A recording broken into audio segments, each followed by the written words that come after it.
Bismillahirrahmanirrahim. Dear students, Assalamu alaikum. Welcome to 10th class lecture number 1. आज हम 10th class को भी साथ में शुरू करने वाले हैं, जिसमें हम आज चैप्टर 1 का लेक्चर 1 का कुछ पार्ट डिस्कस करेंगे। इस लेक्चर में जाने से पहले हमें कुछ बेसिक्स की ज़रूरत पड़ेगी, जिनको मैं पहले यहाँ पे डिस्कस करूँगा। कि सबसे पहले हमें जो इसके अंदर, क्योंकि हमारा चैप्टर ये सिंपल हार्मोनिक मोशन और वेव्स का है, तो सबसे पहले मुझे मोशन से बारे में कुछ चीज़ें बेसिक्स आपके क्लियर करने पड़ेंगे। मोशन क्या होती है? मोशन होती है जब कोई बॉडी ए दूसरे बॉडी बी के लिहाज से अपनी पोजीशन चेंज करता है। सपोज ये एक बॉडी ए है, ये दूसरा बॉडी बी है। कुछ देर बाद ए तो इधर ही रहता है और बी जो है वो अपनी पोजीशन चेंज कर जाता है, तो उस वक्त हम कहते हैं कि बी ने ए के लिहाज से मोशन की है, या जो ए है उसने बी के लिहाज से मोशन की है। फिर बात आती है, थोड़ी सी टच देने वाली बात है इसमें, और वो है मोशन जो है इसकी 3 मेन टाइप्स जो आपने पढ़ी है 9th में। एक होती है ट्रांसलेटरी मोशन, दूसरी होती है रोटेटरी मोशन, तीसरी होती है vibratory motion.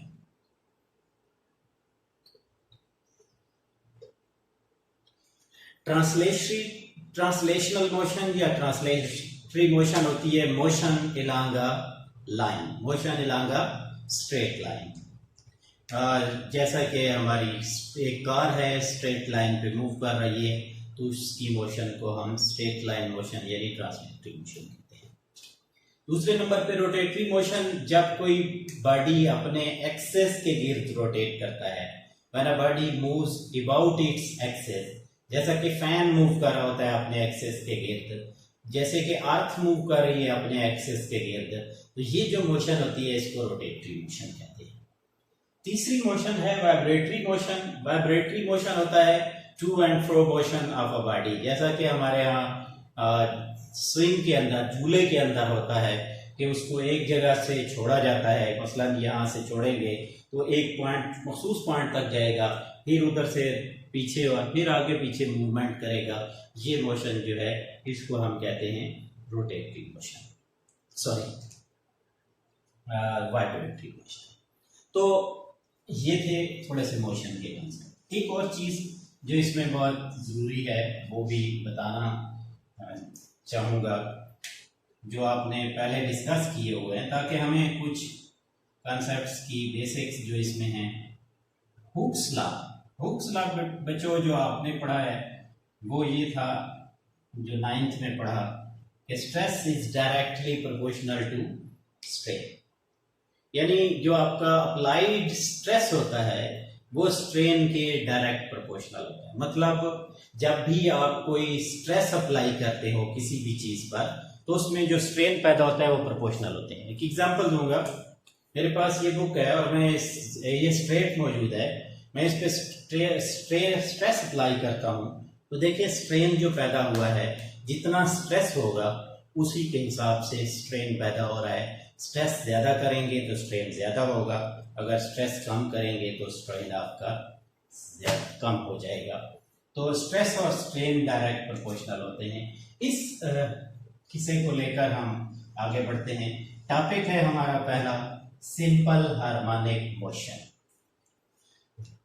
Simple harmonic motion या SHM, ये इसकी डेफिनेशन की जाती है the motion in which net force is directly proportional to displacement from mean position, जिसमें जो आपकी मोशन होती है वो मीन पोजीशन से, नेट फोर्स जो होती है मीन पोजीशन से डिस्प्लेसमेंट के डायरेक्ट प्रोपोर्शनल होती है, और is always directed toward mean position, और इस मोशन वाली जो फोर्स होती है वो हमेशा डायरेक्टेड टुवर्ड मीन पोजीशन होती है। ये भी हम प्रूव करेंगे कैसे होती है, लेकिन फिलहाल इसको एक और भी लिखा जा सकता है, क्योंकि न्यूटन के कानून के मुताबिक, न्यूटन लॉ के मुताबिक एक्सीलरेशन और फोर्स प्रोपोर्शनल होते हैं, तो इसलिए नेट फोर्स की जगह आप यहाँ लगा सकते हैं, सॉरी इस पेन से लिखूँ ताकि आपको क्लियर नजर आए,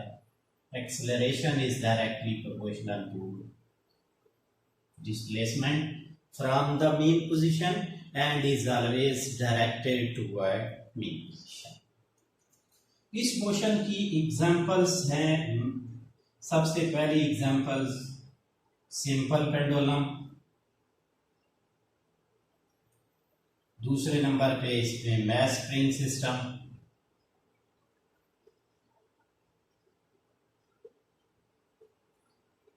इसी तरह बॉल एंड बाउल सिस्टम वगैरह वगैरह। ये 3 से 4 एप्लीकेशंस या इसकी एग्जांपल्स जो हैं वो हम इस चैप्टर के अंदर डिस्कस करेंगे। आज हम जो डिस्कस करने जा रहे हैं वो कुछ हिसाब है मैस स्प्रिंग सिस्टम।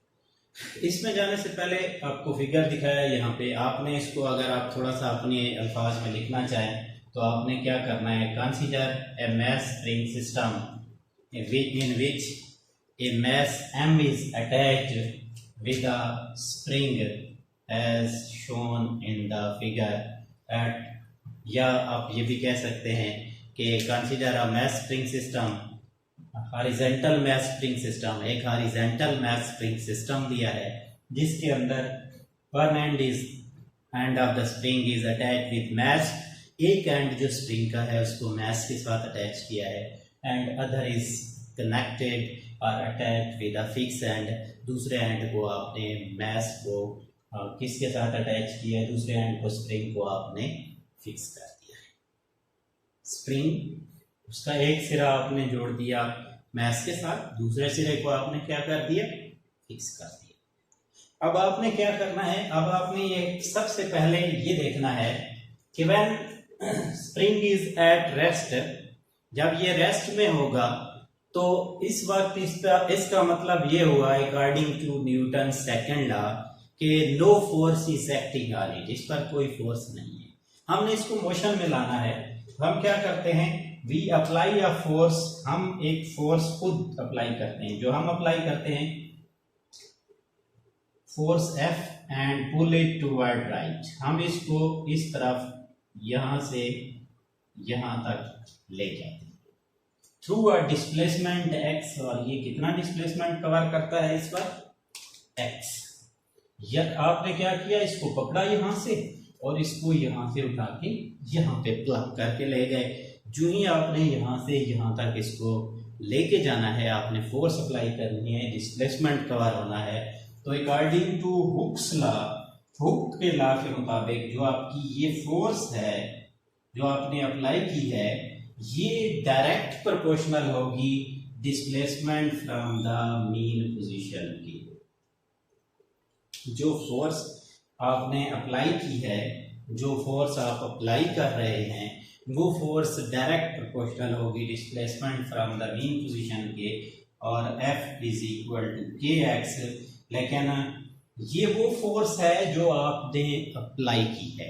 इसी तरह आपने कभी एक्सपीरियंस किया हो, जब आप इसको खींचोगे इस तरफ तो स्प्रिंग को छोड़ते साथ ही स्प्रिंग वापस आता है, इसका मतलब स्प्रिंग भी एक फोर्स अप्लाई करेगा, और वो force, that force is called restoring force, और वो इक्वल होगी F is equal to minus kx के, इसके इक्वल होगी माइनस kx। क्यों के माइनस लिखा है, इसलिए कि आपने देखा ये ब्लू जो मैंने बनाई है ये वेरी अप्लाइड फोर्स है, तो रिस्टोरिंग फोर्स उसको अपोजिट लाएगी, तो एक्शन रिएक्शन की वजह से ये माइनस के एक्स लिखा जाएगा। अब सवाल ये होता है व्हाट इज के, हियर के is called spring constant.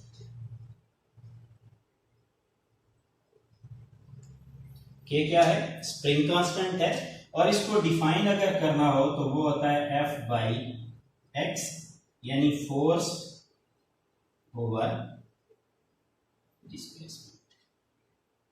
Extension भी कहते हैं इसको, एक्सटेंशन इन द स्प्रिंग।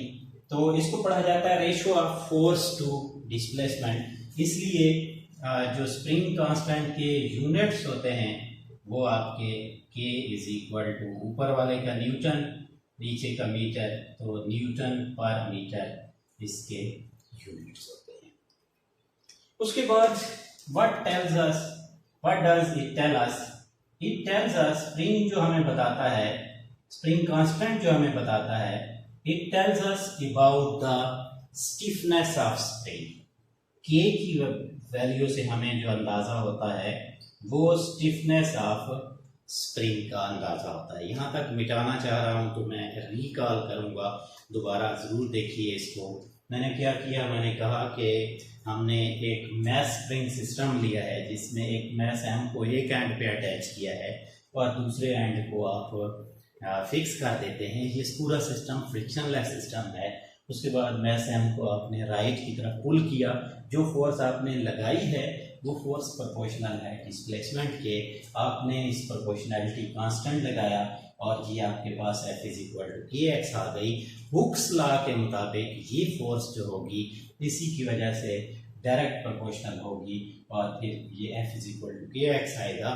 लेकिन एक्शन और रिएक्शन की वजह से spring will apply A restoring force and opposite force, एक अपोजिट फोर्स अप्लाई करेगा जिसकी वजह से ये वापस आने की कोशिश करेगा, वापस आएगा और वो फोर्स होगी F is equal to minus k x. ये माइनस के एक्स हो गई। अब इसमें के क्या है? के स्प्रिंग कांस्टेंट है जिसको पढ़ा जाता है ratio of force to displacement, ratio of force to extension in the spring, और इसके यूनिट्स होते हैं newton per metre. It tells us about the stiffness of spring, hardness, यानी जितना के बड़ा होगा स्प्रिंग उतना हार्ड होगा। उसकी के की वैल्यू यानी बड़ी है तो स्प्रिंग को कंप्रेस करना या स्ट्रेच करना मुश्किल होगा, और कम है तो वो आपको कम ये बता रहा होगा कि इसको इजीली आप प्रेस कर सकते हैं। जी बेटा, आखिरी स्टेज जिसकी तरफ मैं बढ़ूंगा, इसमें जो आखिरी स्टेप है डेरिवेशन कंप्लीट करते हुए, यहाँ तक हमारी डेरिवेशन पहुंची हुई है। अब हम सपोज करते हैं कि वी रिलीज इट, जब हम इसको रिलीज करेंगे तो इट विल स्टार्ट मूविंग, ये मूव करेगा, कि क्या करेगा? मूव करेगा, and will move from A to B, ये sorry A to O, O की तरफ बढ़ेगा, and will not stop at O पर नहीं रुकेगा, and will move toward B, और बी पे चला जाएगा, फिर बी पे जाके कंप्रेस होने के बाद फिर वापस जाएगा और ये ऑसिलेट करेगा और इसकी मोशन सिंपल हार्मोनिक मोशन होगी। सपोज इसकी मोशन के अंदर अगर हम देखें, इसकी मोशन के अंदर according to Newton second law, इसका चूंकि एक्सेलरेशन होगा तो एक इक्वेशन ये है और दूसरी इक्वेशन ये कर दें, तो इन दोनों को कंबाइन कर दिया जाए, या सॉरी कंपेयर कर दिया जाए, कंपेयरिंग ए एंड बी, तो आपको क्या मिलने वाला है? M a is equal to minus k x, और आप ए एम पे डिवाइड कर दें, माइनस के बाई एम इंटू एक्स। बेटा इसको एक स्टेज और बढ़ा के लिखें तो आपका आएगा A is equal to constant into X. मैंने कांस्टेंट क्यों लिखा है? स्प्रिंग कांस्टेंट भी कांस्टेंट है, mass is already constant, always remains constant, तो इनका रेशियो कांस्टेंट आएगा। तो आपका फाइनल रिजल्ट क्या आने वाला है, मैं इसको हाईलाइट करके लिख दूँ, A is proportional to minus X. ये बात आ जाने का मतलब क्या है?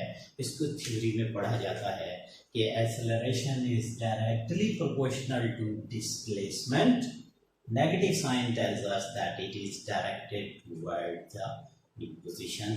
इसका मतलब ये हुआ कि मास स्प्रिंग सिस्टम जो होता है उसकी मोशन जो होती है वो सिंपल हार्मोनिक मोशन होती है। एक बार फिर बता देता हूँ, यहाँ से आगे हमने क्या किया, जब इसको रिलीज करेंगे ये ऑसिलेट करेगा और इसका कुछ एक्सेलरेशन होगा तो न्यूटन सेकंड लॉ के मुताबिक फोर्स ये है, एक फोर्स ये आ गई, एक ये आ गई, इन दोनों को कंपेयर किया है। कंपेयरिंग करने के बाद आप देख सकते हैं पहला स्टेप ये कंपेयरिंग का, दूसरा स्टेप आपका ये है कंपेयरिंग का, तीसरा स्टेप आपका ये है और चौथे स्टेप में जाके ये इक्वेशन प्रोपोर्शनलिटी आ जाती है। It proves that motion of mass spring system is simple harmonic motion. इसका कुछ हिस्सा रह गया है जो इसी के पार्ट बी में हम डिस्कस करेंगे। तो नेक्स्ट लेक्चर तक के लिए आप इसको रिवाइज कर लीजिएगा, फिर मिलेंगे। अपना बहुत सारा ख्याल रखिएगा। अल्लाह हाफिज़।